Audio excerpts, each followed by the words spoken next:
Imagine the world ending, not with a whimper, but with a scream. The year is 1177 BC. The place is Okarit, a glittering jewel of the Mediterranean coast. A scribe is writing a letter. It is the last thing he will ever write. He writes, "My father, behold, the enemy's ships came. They did evil things in my country. Does not my father know that all my troops and chariots are in the land of Hatti? The country is abandoned to itself." He pleads for help, but no help is coming because the armies are gone, the kings are dead, and the horizon is burning. Within just a few decades, every major civilization in the known world, empires that had stood for centuries, vanished, gone, buried under ash and blood. We call it the Bronze Age collapse. It was the greatest disaster in ancient history. For 3,000 years we have asked, who were they? Who were these sea peoples that slaughtered the great empires? But lately archaeologists have uncovered a truth that is far more terrifying. It wasn't just a war. It was something else. Something that looks suspiciously like our world today. To understand the fall, we must understand the height. Before the darkness, there was light, blinding light. The late Bronze Age wasn't a time of primitive savages hitting each other with rocks. It was an era of globalization. Think of it like the G7 summit of the ancient world. You had the Egyptians in the south, the technological giants, the Hittites in the north, the masters of war, the Babylonians in the east, the scholars of law and astronomy, and the Mycenaeans in the west, the wealthy merchants and warriors. They were interconnected in a way that rivals our modern internet. Look at the shipwreck of Ulu Burun. Found off the coast of Turkey, this single ship carried ivory from hippos in Africa, amber from the Baltic Sea in northern Europe, glass from Canaan, and copper from Cyprus. One ship, goods from 10 different cultures.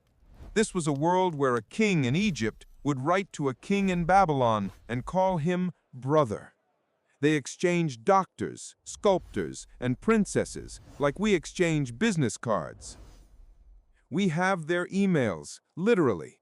Clay tablets sent between kings, complaining about gifts.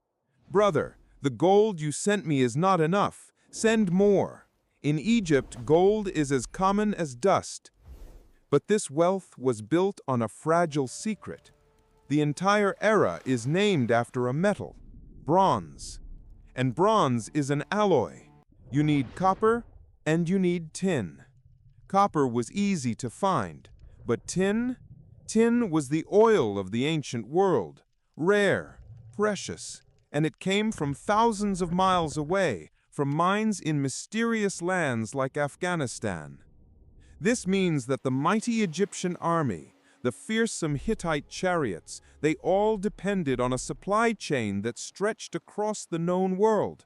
If the trade stops, the weapons stop. If the weapons stop, the security stops. It was a just-in-time delivery system 3,000 years before Amazon.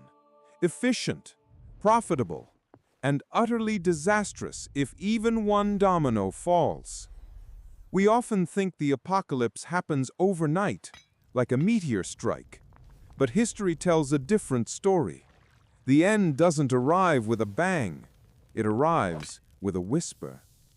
Around 1225 BC, 50 years before the final collapse, the earth began to revolt. Archaeologists call it an earthquake storm. This isn't a metaphor. For a period of decades, a sequence of massive earthquakes unzipped the fault lines from Greece to Turkey to the Levant. At Mycenae, we find skeletons crushed under falling masonry, not by swords, but by their own walls. Troy, yes, the legendary Troy was hit. Imagine rebuilding your city after a magnitude 7 earthquake. It's expensive. It's exhausting. Now imagine doing it twice, 3 times. The morale of the people begins to crack along with the stones. But you can survive an earthquake. You can rebuild a wall. You cannot survive hunger. Recent pollen analysis from sediment cores in the Mediterranean reveals a shocking truth. Right around this time, the climate shifted. A mega drought hit the region. It lasted not for a summer, but for centuries. Listen to the desperation in a letter sent from the Hittite king to Egypt. I have no grain in my lands. It is a matter of life and death. The Hittite Empire, the superpower that rivaled Egypt, was starving. They were begging for food shipments just to survive the winter. The global economy shifted from growth to survival. Trade routes were disrupted. Bandits appeared on the roads. The intricate web of the Bronze Age began to tear, but the kings in their arrogance thought they could manage it. They had the gods. They had the chariots. They were wrong, because hunger doesn't just kill people, it moves them. When millions of people starve, they become migrants. They become desperate. They become dangerous. And somewhere in the dark corners of the Mediterranean, a new force was gathering. A coalition of the displaced, the warriors, the pirates. The Egyptians called them the Northerners. The Bible calls them the Philistines. History calls them the Sea Peoples. And they were coming not to trade, but to burn. The first ships were spotted off the coast of Cyprus. The warnings were sent, but it was already too late. The dominoes were aligned. All it took was one push. They came from the west. No one knew exactly who they were. The Egyptians recorded their names in dread. The Sherdon, the Shekelish, the Peleset. But history remembers them by a single, terrifying title: the Sea Peoples.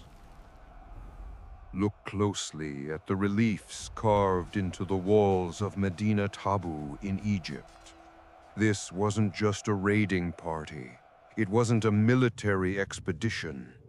Look here. Ox carts, women, children, household goods. This was a migration, a moving nation. They weren't just coming to steal gold. They were coming to take the land. They were running from something, and they would kill anyone standing in their way. The Hittite Empire fell first. Hattusa, a fortress city heavily fortified for centuries, was burned to the ground. Think about that. The Hittites were the superpower that fought Ramses the Great to a standstill. They had the chariots, the walls, the discipline, and yet they were erased. Then they turned their gaze toward the prize, Egypt. Ramses III stood alone, the last great pharaoh defending the gates of civilization. He laid a trap in the Nile Delta. He allowed their ships to enter the river mouth where the waters were shallow. Then he unleashed hell. Ramses III writes, "Those who reached my boundary, their seed is not. Their hearts and their souls are finished unto all eternity." Egypt won the battle, but this is where the story takes a dark twist. Egypt won, but they lost everything. The victory bankrupted the treasury. The trade routes were dead. The workforce was decimated. Egypt survived the invasion, but it was a hollow shell. It would never again reach the heights of its glory. The Golden Age was over. But here is the true mystery. Historians have argued for decades. Could a group of sea pirates really destroy every major empire at once, even with iron weapons, even with surprise attacks? The math doesn't add up. A loose confederation of migrants shouldn't be able to topple the global order, unless they were just the final push. This brings us to the most frightening theory of all. It's called systems collapse. Complexity is a double-edged sword. The more complex a society becomes, the more specialized its jobs, the longer its supply chains, the more fragile it becomes. Think about it. In 1200 BC, you had farmers who didn't fight and soldiers who didn't farm. You had scribes who only wrote and miners who only dug. Everyone relied on the system working perfectly. The farmers needed the soldiers for protection. The soldiers needed the farmers for food. The king needed the merchants for bronze. When the drought hit, the food stopped. When the food stopped, the central administration couldn't feed the army. When the army weakened, the bandits and sea peoples attacked. When the trade routes were cut, there was no tin to make bronze weapons. It was a multiplier effect. One crisis didn't kill them. All of them happening at once did. And the most chilling evidence comes from within the cities themselves. Archaeologists noticed something strange about the destruction layers in Mycenae and Tiryns. The palaces were burned, but the lower towns were often untouched. And the arrowheads found in the walls weren't foreign, they were local. It wasn't just an invasion from the sea. It was a revolution from within. Starving people don't care about the golden age. They care about bread. When the kings could no longer deliver the goods, the people turned on them. They burned the tax records. They looted the storehouses. The sea peoples might have been the match, but the societies of the Bronze Age were already soaked in gasoline.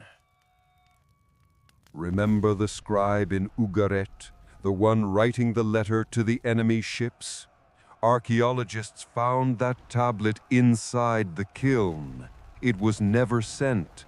The city was sacked before the clay could even dry. That represents the speed of the collapse. One day you are filing paperwork. The next, your world is on fire. By 1177 BC, the network was dead. The international trade that defined the era vanished. The art of writing in Greece forgotten. Large-scale architecture stopped. The world entered a dark age that would last for nearly 4 centuries. When the smoke cleared, the world was silent. The great kings were dead. The armies were scattered. The trade routes were empty. We entered what historians call the Greek Dark Ages. But dark doesn't just mean a lack of records. It means a loss of memory.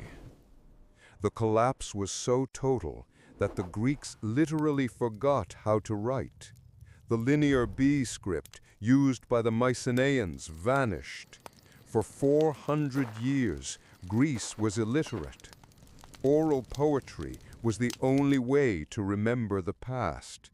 Stories of great wars, of heroes like Achilles and Odysseus, were whispered around campfires in ruined palaces.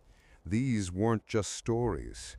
They were the distant, distorted memories of the golden age that had just been lost. The survivors didn't rebuild the cities. They fled to the hills. They lived in small, isolated villages. The population plummeted by up to 75% in some areas. The complex art, the massive architecture, the international diplomacy, all gone. It was a reset button on human civilization. But destruction has a strange way of paving the path for creation.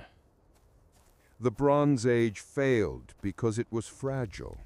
It relied on tin from halfway across the world.